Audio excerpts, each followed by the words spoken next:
ఇన్ని కార్యక్రమాలు సెప్టెంబర్ 17, 2023 నాడు రాజీవ్ గాంధీ ప్రాంగణం తుక్కుగూడలో సోనియా గాంధీ గారు 6 గ్యారెంటీలను తెలంగాణకు ఇస్తే ఆ గ్యారెంటీలను అమలు చేసే ప్రయత్నం నిరంతరం నా మంత్రివర్గ సహచరులతోని మేము కష్టపడుతున్నాం. అందుకే మిత్రులారా, ఇవాళ మేము చేస్తున్న సంక్షేమం, మేము ప్రయత్నం చేస్తున్న అభివృద్ధిని చూసి ఓర్వలేక ఇవాళ టిఆర్ఎస్ నాయకులు ఉన్నవి లేనివి మాట్లాడుతున్నారు. నేను అడుగుతున్న కేటీఆర్ ను, ఇవాళ ఆయన మాట్లాడుతుండు కాంగ్రెస్ పార్టీ మోసం చేసిందని. ఓరి సన్నాసి, అసెంబ్లీ ఎన్నికల్లో 39 సీట్లు ఇస్తే పార్లమెంటుకు వచ్చే వరకల్లా గుండు 0 ఇచ్చిండ్రు. 7 ఇట్లలో డిపాజిట్ పోయింది, 17 ఇట్లలో ఓడిపోయిండ్రు. ఇంకా మీ బుద్ధి మారలేదా? ఇంకా ఈ అబద్ధాలు మానరా? తండ్రి కొడుకులు బావ బామ్మార్దులని నేను అడగదలుచుకున్నా. నిజంగానే మీ మాటలు నమ్మితే తెలంగాణ సమాజం మిమ్మల్ని మనుషులుగా చూస్తే మీకు ఒక్క సీట్ అయినా ఇచ్చటోళ్ళు కదా. మీ పార్టీ పుట్టినప్పటి నుంచి ఇవాళటి వరకు ఎప్పుడు లేనంత హీనంగా దీనంగా దివాలా తీసి ఇవాళ బీఆర్ఎస్ పార్టీ బతుకు బస్టాండ్ అయింది. బంజారా హిల్స్ బస్టాండ్ లో అడక్క తినే పరిస్థితి ఇవాళ బీఆర్ఎస్ పార్టీకి వచ్చింది. అయినా సిగ్గు లేకుండా ప్రజల్ని నిందించుకుంటూ ప్రజలే తప్పు చేసిండ్రు అన్నట్టుగా ఇవాళ ప్రజలనే ఇవాళ దోషులుగా నిలబెట్టే ప్రయత్నం ఇవాళ బీఆర్ఎస్ నాయకులు చేస్తారు. అందుకే మిత్రులారా, ఇవాళ సీతారామ ప్రాజెక్టు గురించి బట్టి విక్రమార్క గారు పూర్తి వివరాలు చెప్పిండ్రు. పోయినసారి ఇదే జిల్లాకు మనం పర్యటనకు వచ్చినప్పుడు సాగునీటి ప్రాజెక్టుల మీద సమీక్ష చేసి సాగునీటి ప్రాజెక్టుల నిర్మాణంలో అలసత్వాన్ని ప్రశ్నించి ఆనాడు విక్రమార్క గారు, తుమ్మల నాగేశ్వరరావు గారు, పొంగులేటి శ్రీనివాసరెడ్డి గారు ఇచ్చిన ప్రతిపాదన ఇవాళ 3 పంపులు శ్రీరామసాగర్ పొంగింది.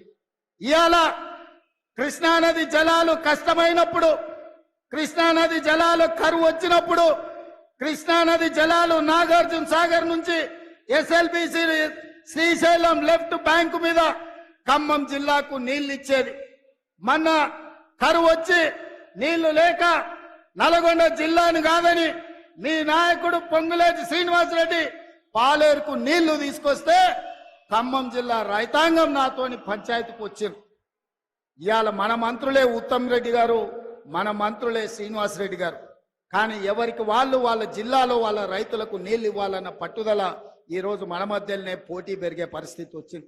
అందుకే పొంగులేటి శ్రీనివాసరెడ్డి, తుమ్మల నాగేశ్వరరావు గారు, బట్టి విక్రమార్క గారి సూచన మేరకు కృష్ణానది జలాలు ఒకవేళ ఖమ్మం జిల్లాకు పారకపోతే గోదావరి జలాలను తీసుకొచ్చి కృష్ణా కాలువల్లో పారించి ఖమ్మం జిల్లాకు నీళ్లు ఇవ్వాలన్న ఆలోచన ఖమ్మం సమీక్షలో వస్తే ఇవాళ గోదావరి జలాలను ఇవాళ ఖమ్మం రైతాంగానికి ఇచ్చే ప్రయత్నం చేస్తున్నాం. ఇది సరిపోతుందా అంటే సరిపోదు. ఇవాళ 18,000 కోట్ల రూపాయలకు అంచనాలు పెంచేందుకు సీతారామ సాగర్. ఇవాళ సీతారామ సాగర్ కు 8,000 కోట్లు ఖర్చు అయింది. ఇంకా 8-10,000 కోట్ల రూపాయలు ఖర్చు పెడితే గానీ పూర్తి కాదు. అందుకే మా ఉత్తమ్ కుమార్ రెడ్డి గారు ఒక మాట చెప్పిండ్రు, 15 ఆగస్టు 2026 లోపల సీతారామ ప్రాజెక్టు పూర్తి చేసి ఖమ్మం జిల్లాలో 7 లక్షల ఎకరాలకు నీళ్లు ఇస్తామని ఏదైతే మా ఉత్తమన్న చెప్పిండో, మళ్ళీ నేను మాట ఇస్తున్న మిత్రులారా, వైరా గడ్డ మీద నుంచి 2026 15 ఆగస్టు లోపల సీతారామ ప్రాజెక్టుకు ఎన్ని వేల కోట్ల రూపాయలు అవసరమైనా నీళ్లను నిధులను వరదలాగా పారించి 7 లక్షల ఎకరాలకు మీకు నీళ్ళిచ్చే బాధ్యత ఈ ప్రభుత్వం తీసుకుంటుంది. అదే విధంగా మున్నేరు నది మీద గ్రావిటీ ద్వారా మీకు నీళ్లు తెచ్చి మీ ప్రాంతాన్ని తడపాలి. దాదాపుగా 32 టీఎంసీల నీళ్లు ఈ రోజు ఇవ్వచ్చు అని చెప్పి పెద్దలు శ్రీనివాసరెడ్డి గారు, మా మిత్రుడు రామదాస్ గారు చెప్తున్నారు. తప్పకుండా మున్నేరు నది నుండి గ్రావిటీ కాలువల ద్వారా మీకు తేగలిగిన నీళ్లను మా సాంకేతిక నిపుణులతో అధికారులతో మాట్లాడి తప్పకుండా మున్నేరు నది మీద నుంచి మీకు నీళ్లు తెచ్చిచ్చే బాధ్యత కాంగ్రెస్ పార్టీ తీసుకుంటుంది. అదే విధంగా పక్కనే ఉన్న డోర్నకల్ పొంగులేటి శ్రీనివాసరెడ్డి గారు ఖమ్మం జిల్లా అయినా వారు వరంగల్ ఇన్ఛార్జ్. అందుకే సీతారామ సాగర్ మీద కెనాళ్లు కట్టిండ్రు గాని రిజర్వాయర్లు కట్టలేదు. కురివి వీరభద్రుడి సాక్షిగా డోర్నకల్ ప్రాంతానికి 15 టీఎంసీల రిజర్వాయర్ కడితే ఆ ప్రాంతానికి కూడా నీళ్లు వస్తాయని వారు సూచన చెప్పి చేస్తున్నారు. తప్పకుండా వీరభద్రుడి పేరు మీద సాధ్యాలను పరిశీలించి 15 టీఎంసీల రిజర్వాయర్ ను నిర్మించడానికి అవసరమైన ప్రణాళికలను రచించడానికి మా పెద్దలు ఉత్తమన్న గారికి నేను విజ్ఞప్తి చేస్తున్నా. మిత్రులారా, నేను ఇవాళ ఒకటే మాట చెప్పదలుచుకున్నా. ఇన్ని వేలాది మంది ఇన్ని గంటలైనా వైరాలో వచ్చి కూర్చొని కాంగ్రెస్ ను ఆశీర్వదించడానికి వచ్చినందుకు మీకు అభినందనలు తెలియజేస్తూ ఆర్టీసీలో ఉచిత ప్రయాణం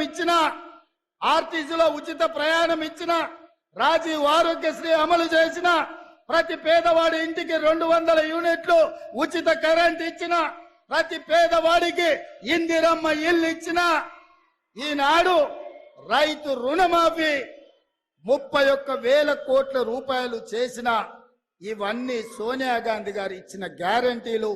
ఈ గ్యారంటీలను అమలు చేసే బాధ్యత నాది. ఇవాళ 8 నెలల్లో ఇన్ని గ్యారంటీలను అమలు చేస్తూ ప్రభుత్వ ఉద్యోగులకు ప్రతి నెల 1వ తారీఖు నాడే జీతాలు ఇస్తూ నిరుద్యోగ సమస్యను పరిష్కరించడానికి ప్రభుత్వంలో ఉన్న ఖాళీలను 30,000 ప్రభుత్వ ఉద్యోగాలు 90 రోజుల్లో నిరుద్యోగులకు ఇచ్చి నిరుద్యోగ యువకులని ఆదుకున్న గ్రూప్ 1, గ్రూప్ 2, గ్రూప్ 3 తో పాటు డిఎస్సిలో 11,000 ఉద్యోగాలు ఇచ్చి సంవత్సరం తిరిగే లోపలనే 65,000 ఉద్యోగాలు ఇవ్వడానికి ఇవాళ కాంగ్రెస్ పార్టీ ప్రణాళికలు చేసింది. సోదరులారా, ఇవన్నీ మా గొప్పతనం కాదు, ఈ గొప్పతనం మీది. ఈ ఖమ్మం జిల్లా 2014లో టిఆర్ఎస్ ఒకటే సీట్ ఇచ్చింది, 2018లో ఒకటే సీట్ ఇచ్చింది, 2023లో ఒకటే సీట్ ఇచ్చినా ఆ మిత్రుడు కూడా ఇందిరమ్మ రాజ్యంలో ఉండాలి, ఖమ్మంను అభివృద్ధి చెయ్యాలి అని ఇవాళ మనకి మద్దతు ఇచ్చిండు. ఇవాళ ఖమ్మం జిల్లాలో బీఆర్ఎస్ ఓనికి ఏమున్నదా అంటే గాడిద గుడ్డు ఉన్నది ఇవాళ ఈ ఖమ్మం జిల్లాలో. అయినా సిగ్గు తప్పిన వాళ్ళు మారలేదు, వాళ్ళ మాటలలో మార్పు లేదు. పొద్దున్న లేస్తే కొత్త బిచ్చగాడు పొద్దు గుర్తెరగాడు అన్నట్టుగా అబద్ధాలు చెప్పుకుంటా బామ్మార్దులు తిరుగుతున్నారు. అందుకే మిత్రులారా, కాంగ్రెస్ పార్టీ కార్యకర్తలు, ముఖ్యంగా ఖమ్మం జిల్లా కార్యకర్తలు మీరు అండగా నిలబడండి. బీఆర్ఎస్ ను బద్దలు కొట్టి పొందబెట్టే బాధ్యత నాది. మీ సోదరుడిగా, మీ అన్నగా మీకు మాటిస్తున్నా, ఈ తెలంగాణ రాష్ట్రంలో సమూలంగా నేల మట్టంగా పెకిలించి బంగాళాఖాతంలో బీఆర్ఎస్ ను ఇసిరేసే బాధ్యత నేను తీసుకుంటా.